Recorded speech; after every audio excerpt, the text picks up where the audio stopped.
What type of music is going to be permitted on there or promoted on there or allowed on there? Yeah, urban music. So as I When said, you say urban, you mean music that's produced in the urban setting? well, when we say urban I'm music, talking we just mean by and large black music. I'm just talking about that goes across the board of genres. So when we start to talk about the stuff that promotes violence in a time where our young people are being murdered and being influenced by that kind of music, that's not going to fit our roster. But the funny thing is, because we're monetizing the content, I don't know how much radio is paying out there. And I saw an entire industry of hip hop evolve to fit the paymasters.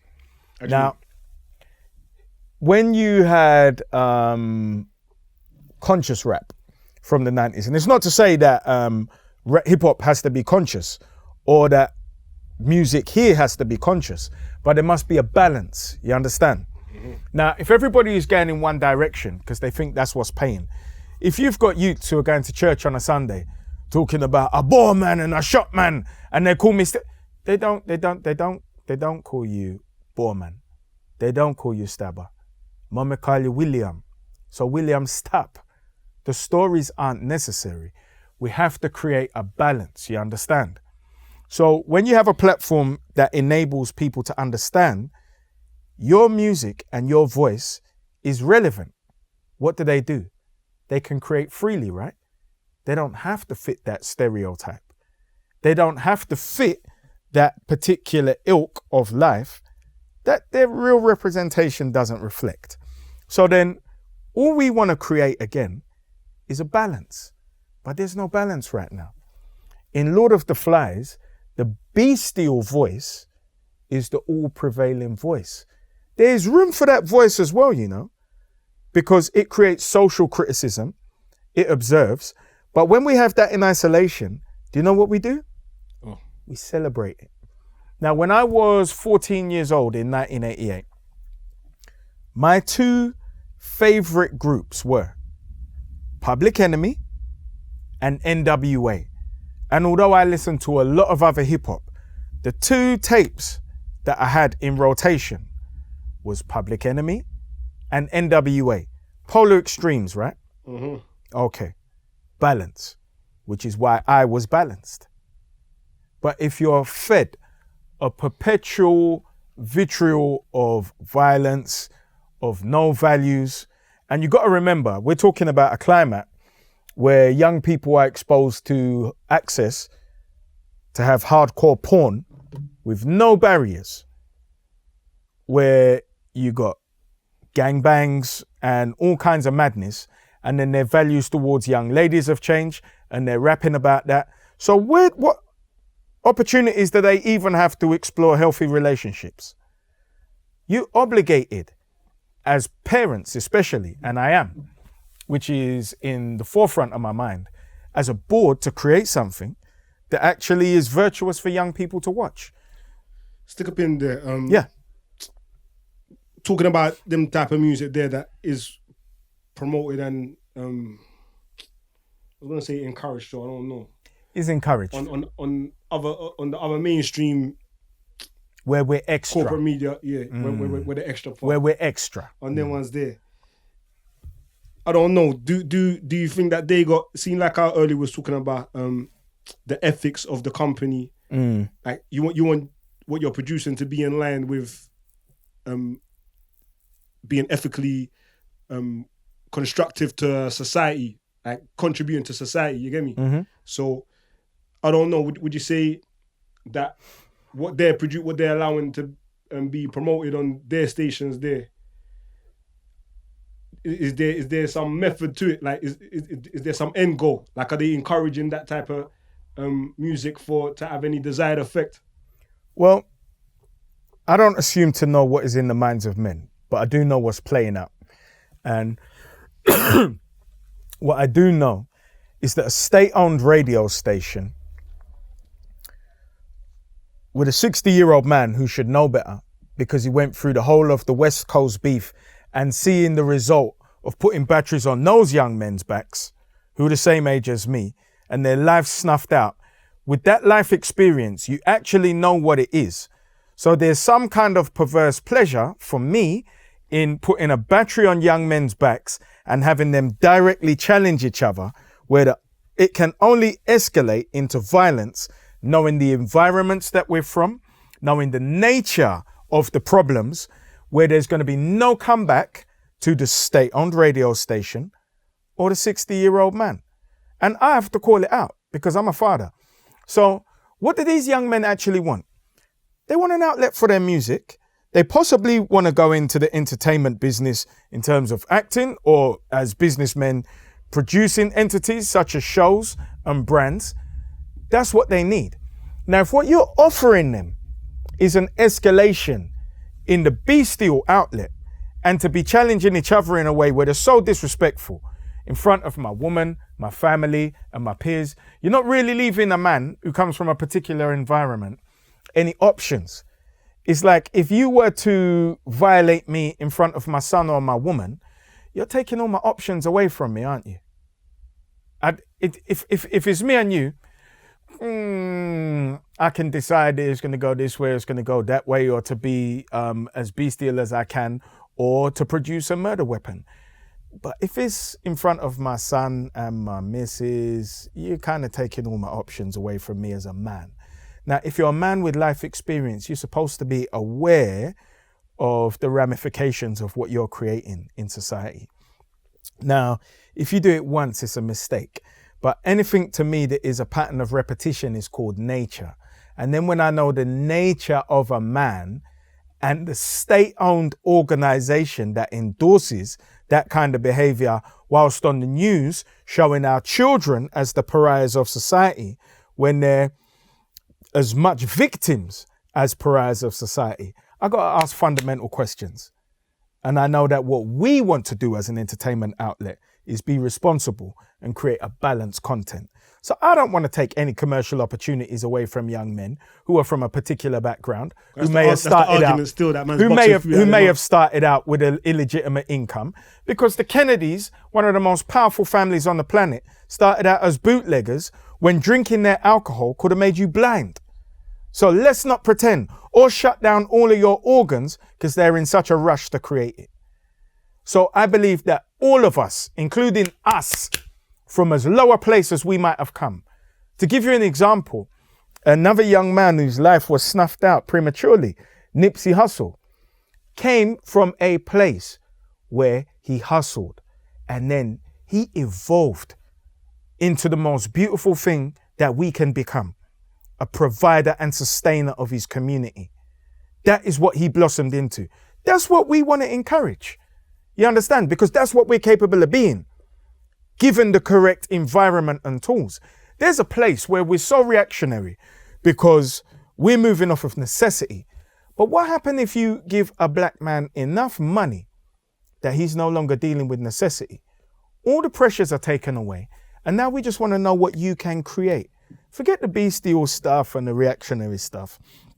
And let's take for granted that there is a very nominal percentage of us which is just bestial. And no matter how much money that person gets, that's all they'll promote. But that's based on insecurities. And you got to remember, like you see with Rock Nation and the fact that they will provide financial literacy for performers and artists when they were previously robbed by business managers who happened to be in that studio system and people of a particular ethnicity. Our role is to protect our people, is to protect our artists, and is to protect our delivery partners. At a goal, Rock Nation provides financial literacy to the sports performers, signing contracts, keeping their money for the first time in the history of ever, business management, tour management. They never had this. And you got to remember, is any other corporate entities taking suit and duplicating the process? It's possible, but I saw Rock Nation do it first, and that was based on ethics of the board. So Rock Nation, that's Jay-Z and them, innit? Yeah. So they inserted themselves in Live Nation, learned the game from the inside out. Now, the biggest checks that they got from Live Nation went into purchasing Tidal outright. Now you got to understand that Jay-Z was brought into Tidal as a nominal partner based on the leverage of his celebrity, because then everybody followed him in, right? Mm-hmm. But there was a plan. Then place your people inside, understand how to infiltrate, and then raise the capital to purchase it outright. So now what do we have? We've got a superior technology. So now you've got your mass communication outlet, right? These things, this is chess. That's a man who was brought in as darky entertainment, but we're not all there just to tap dance and entertain. We've got to be more cerebral than that. We've got to think about our interests. We've got to think about longevity. We've got to think about the legacy for our families in ownership. When this opportunity is done, what are you left standing with? Think about that. So if you are rapping and the whole of what you create, your entire catalog, is about killing other brothers, killing your reflection, what are you going to be left with? Let's talk about legacy now. Me looking at you in 20 years' time. And it's entirely possible that you might hold a 35 years with a minimum recommendation of 30 because of what you get embroiled in. So think. This is about self-preservation. When we're talking about purely money now, because we all want to make money to live full lives, but we don't have to be bestial in order to do it. You understand? Let's talk about going to picnics and looking at our families and our children. I was at a picnic yesterday, and you know what everybody was doing? Laughing. The conversation was so beautiful. I'm looking. I wish I could video the whole thing, but this is a video camera. Everybody was laughing. Just black people laughing, drinking. They're irresponsible because they're drinking? Were the people who were smoking irresponsible? No, it was all love into the late hours.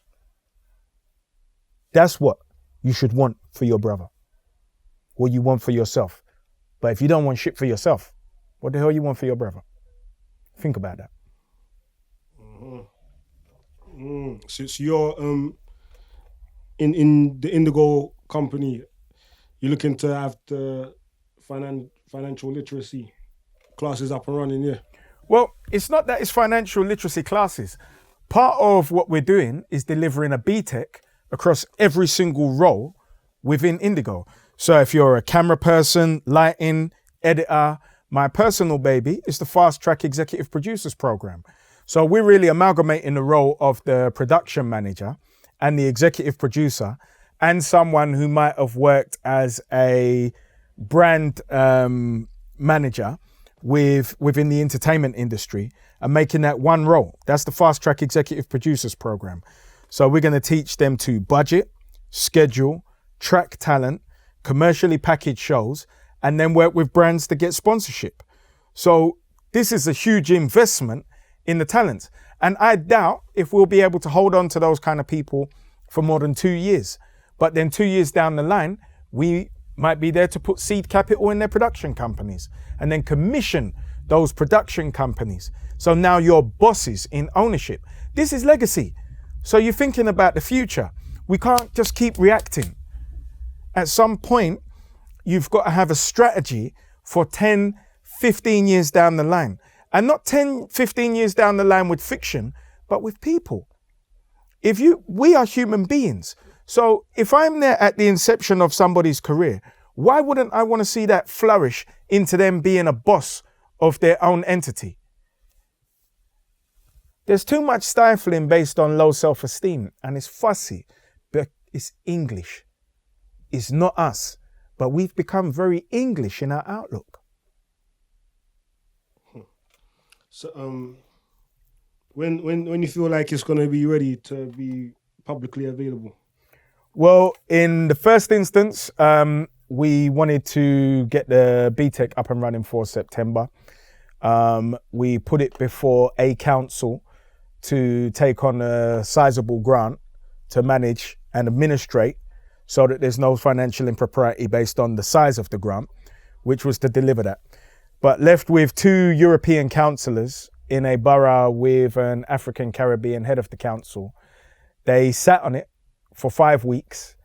They took the 2 black councillors out of the CC email trail and then told us very curtly that they didn't see the value of the program. Now, this is in a borough where the proliferation of violence is high. It's one of the most violent boroughs in the country, in London, with some of the poorest wards in the country. Now, this is what I say about permissions. So then, having a very commercial mindset, I go and find African Caribbeans inside every single organization, and then realize that I got to make up a matrix of funding to deliver that BTEC. So then we found a delivery partner who are already delivering BTEC in the college in East London. So between the college in East London and our offices, we will deliver that and then offer the entry to the career that they're seeking to pursue. So initially September, that's been put back. But what we will do is publicly advertise at least 2 months before, and that will be based on economics, which it always is. Okay. And in terms of the programs that you do see within the black community and urban communities, quote unquote, do you plan to actively tackle some of these problems head on with Indigo? Absolutely. Look, an entertainment platform deals with social commentary, and that's what the news current affairs is about. There's nobody within the space of what I would say African rites of passage, which I personally understand that our young men and women should take up universally. Just as if you were a Yiddisher, you would have a bar mitzvah at 13. Our young people should also be prepared by a Manhood Academy, WYLA, Origin HQ, or any organization of this nature to be effective citizens within our community. So knowing that and knowing all the players, of course, you give them a voice, because we're supposed to have these kind of debates, right? Mm-hmm. And that benefits all of society. There's a very limited thinking in thinking that when you stifle the black family, you do something to advance yourself, because you make the black family elements of that black family a threat, not only to themselves, but to wider society. And then remember, as influencers, Europeans merely want to copy us because we're not the only ones stabbing each other. Europeans are listening to the music and they're stabbing each other. And they're stabbing us as well. So the murders that we've seen this year haven't all been us. The murders of us this year haven't all been us. But the same way that you won't see European-owned entertainment outlets putting European homeless people on the news, they won't show them as aggressors either. So let me ask you, what city do you walk through and not see white beggars? You get on a train in East London, white beggars. You walk on any high street, it's tent city. Do you ever see it on the news? No. Okay, just checking.